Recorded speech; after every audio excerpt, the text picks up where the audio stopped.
Hello and welcome to a very special broadcast of News 9. I'm Aditya Raj Kaul and this is the Diplomat. India and Finland are marking 75 years of their diplomatic relations in 2024. In the recent years, there's been much cooperation between these two countries in the areas of artificial intelligence, startup and sustainable development, in fact cementing the ties between India and Finland. In fact, over the years, Finland has become the biggest partner from European Union of India. So what is there much to talk about the ties and joining us is the Ambassador of Finland to India, Kimmo Lähdevirta. Thank you very much, sir, for joining us. It's a pleasure having you on the show. You, Ambassador, have been here for almost a year, in fact more than a year. How's been the experience like? Of course, you know, every passing day you would be meeting new people. There are so many states, cultures, languages, food, in fact. How's the experience really been like all this while that you've been here? Well, I have to say really nice because I think India with its variety has really made a big impression on us. It's been really a pleasure to visit different cities, different states and experience the different cultures, foods, traditions and so on. So I think this is something in addition to the, let's say, warmth and hospitality of people that we will take with us from here. Well, we spoke about the 75 years of India and Finland diplomatic ties.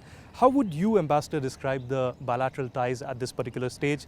There's been much cooperation, of course, in trade and business ties. There's, of course, artificial intelligence, science and technology and innovation. And one term that I heard about is Desi, which is frequently used in India. But how did you come to use the Desi term and what does this really mean for the viewers who are watching it? Well, I think Desi has a nice connotation in it, but it actually comes from digitalization, education, sustainability and innovation.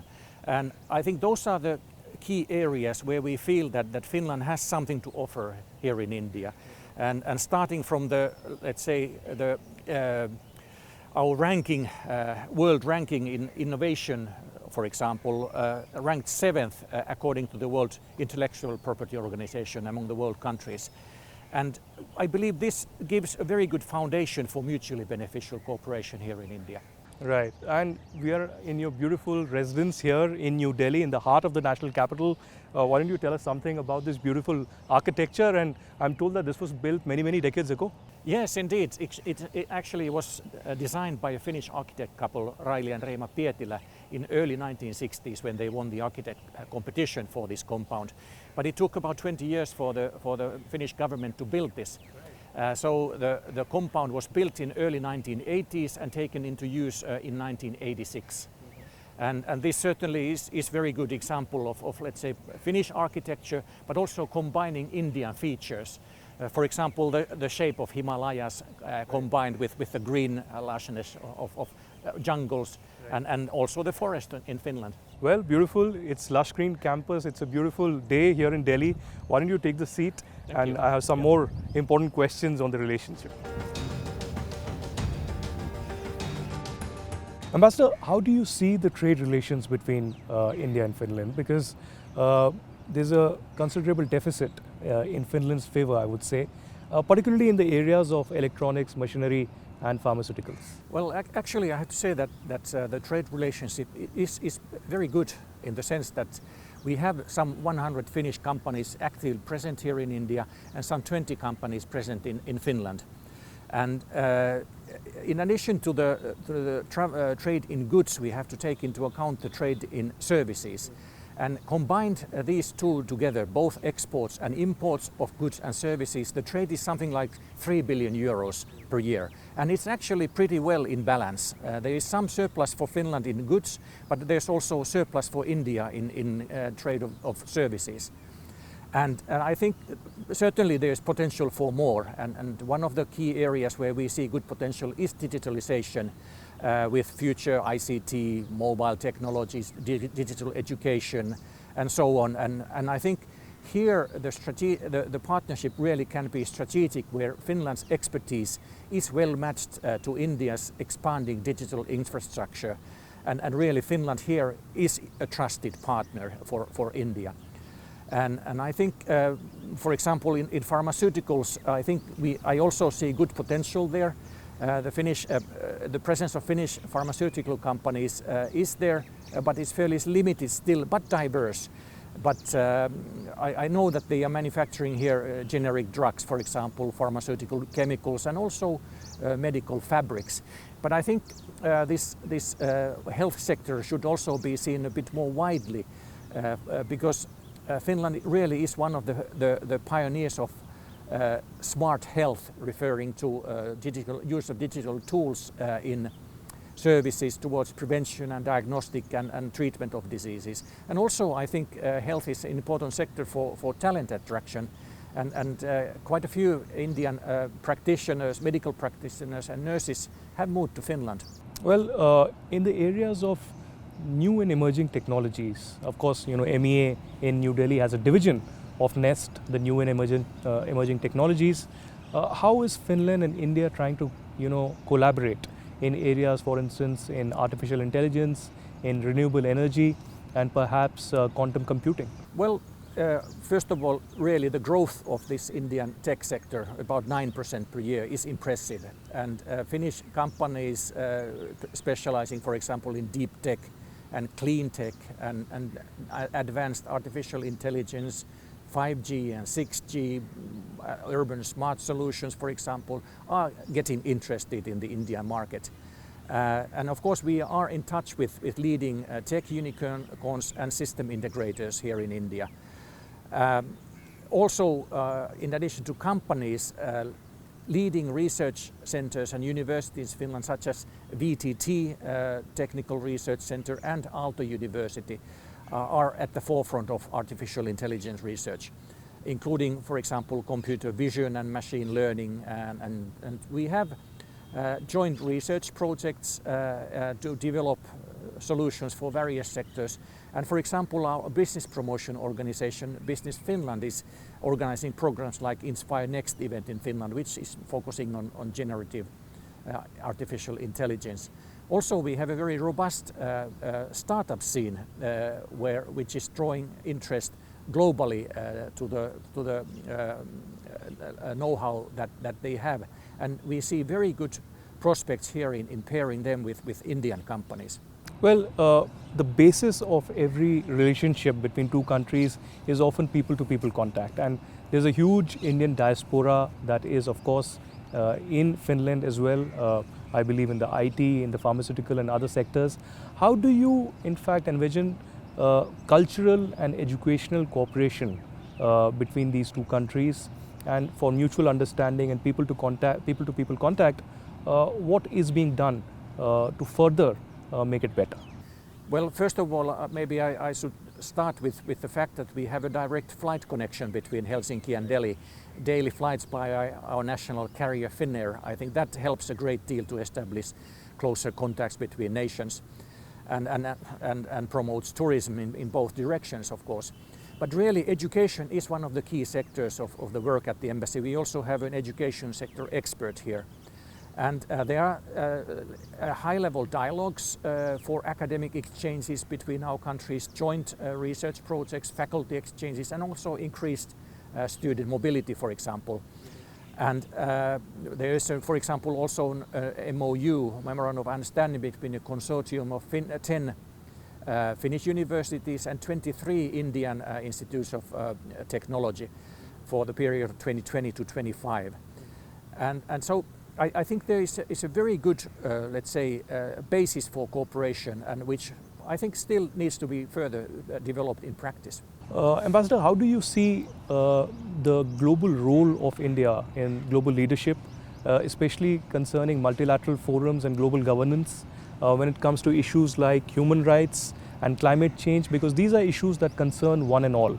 And Prime Minister Narendra Modi successfully hosted the G20 last year and has been speaking on several multilateral forums, including the United Nations, where he says that UN reforms are much required at this particular stage. So how do you see India's role? Well, with the largest population and one of the biggest economies, I think India is crucial for international cooperation in these fields. And really, without India, it would be difficult to reach any sustainable development goals globally. On climate change, I think that both our countries see the advances in technology to reduce emissions as one of the most important tools in achieving carbon neutrality. And Finland already aims to be climate neutral by 2035 and really one of the first fossil-free advanced economies in the world. Right. So what we can do together is to be active players and push ambitious results in multilateral fora and in negotiations, such as these upcoming UN conferences on climate, biodiversity and desertification. And for example, also in the area of human rights, India and the EU, including Finland, have a regular human rights dialogue. And we can also work together in multilateral human rights institutions. And for example, in the past 3 years, both Finland and India have been members of the UN Human Rights Council. So really, I think India plays a key role in support, as a supporter of the rules-based international system. And without India, many of the things just will not materialize. India has also focused over the last many years on startups. How do you think Finland can support India's startup ecosystem, especially when it comes to fintech, clean tech, and of course the health tech sectors? Yeah, I think we are engaged in numerous privately run and state government-backed startup hubs to explore ties between our countries.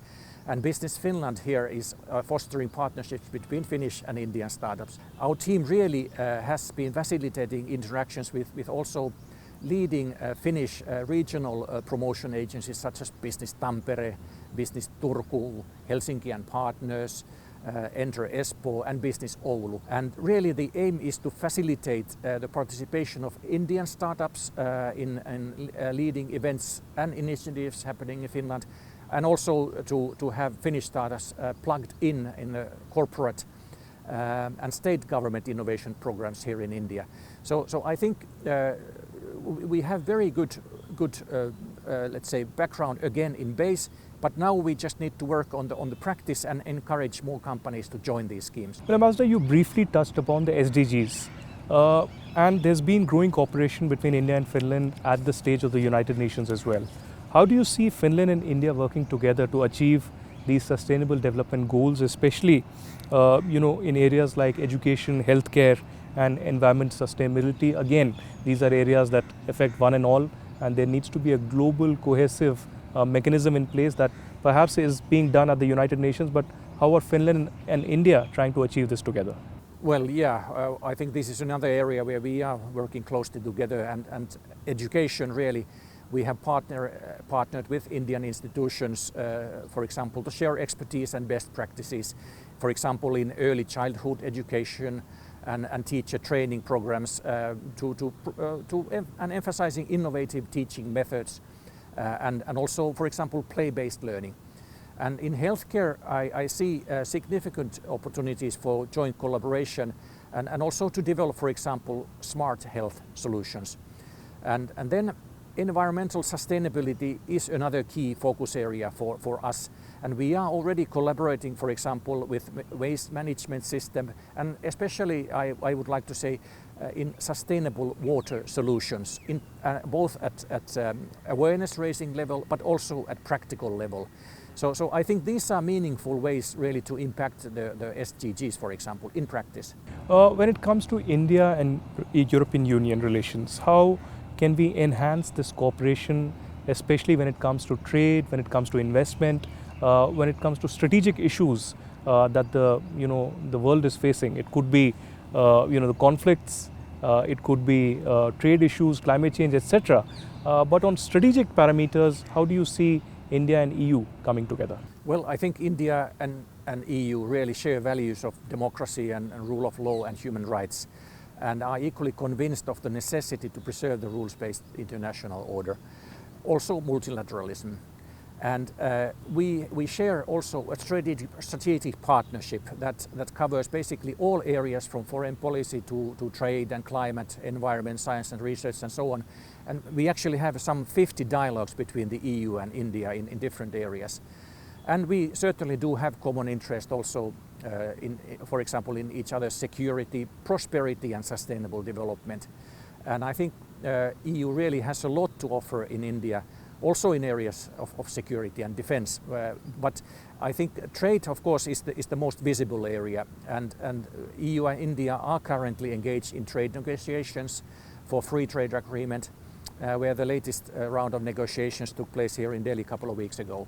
Really, I think what is key is to have continued dialogue between the EU and India, and I think a key step is of course the next EU-India Summit being planned for next spring, I think. And what are the key expectations that you have from the third India-Nordic Summit that is expected likely in November this year? The dates really haven't been announced, but there's a lot of takeaways from the first two summits really, and a lot is being talked about this particular summit. What are your key expectations and takeaways really?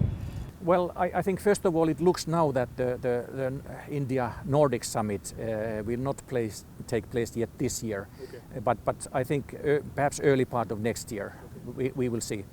But I think the summit really has been important place for our leaders to get to know each other and also get to know better how we can benefit each other. Because Nordic countries certainly have expertise which is useful here, whereas India also can offer a lot for the Nordic countries. Well, how does Finland then look at the regional security situation in Asia, especially in the context of the Indo-Pacific? And what role, Ambassador, does Finland think India has to maintain peace, to maintain calm, mutual understanding, and a peaceful neighborhood perhaps in this entire region?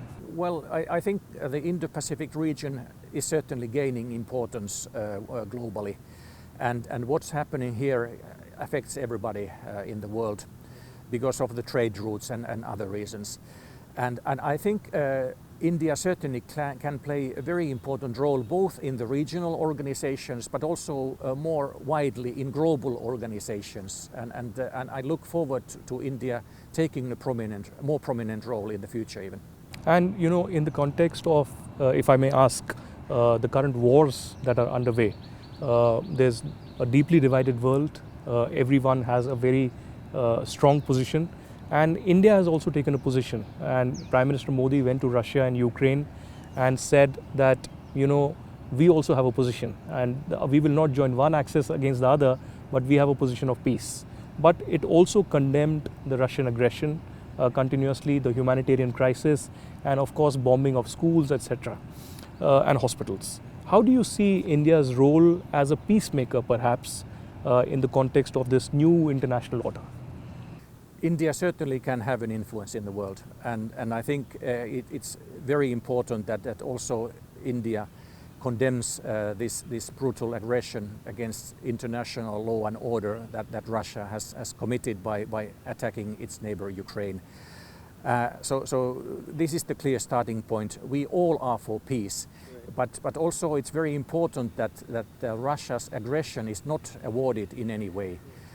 So the peace must be something that is acceptable to Ukraine, and for that reason we are also supporting Ukraine the best we can, and we will continue to do so. I think India really has a good position in the world, and I hope that it can use its influence, for example, on Russia to guide its policies in a good direction. Finally, what is your vision of the future of the India-Finland cooperation? Because, you at least have 2 more years. I would perhaps see many more, but at least you have 2 more years here. How would you envision these relationships, and what are the milestones that you would want history to remember these crucial years by? Well, I think peace and quiet is always good, I would say, and there doesn't need to be any milestones necessarily. But what is important is constant movement for the better, and constant evolution of the relationship, deeper and more wider cooperation, more Finnish companies here in India, more Finnish education institutions, research institutions, more students, both from Finland to India and from inland India to Finland. So I think that sort of, let's say, evolution is something that I would like to see happening. And I think the trend certainly is very promising here, that India is is gaining more traction in Finland, and I hope that the same goes here in India to see what Finland can actually offer here. Well, we do hope that India and Finland ties see much more milestones in achieving much more prosperity. And as you said, peace and quiet is always good. Let's hope that peace and quiet remains and global conflicts are, resolved with much more peace and prosperity for the common citizens of both India and Finland. Thank you very much, Ambassador, for joining us.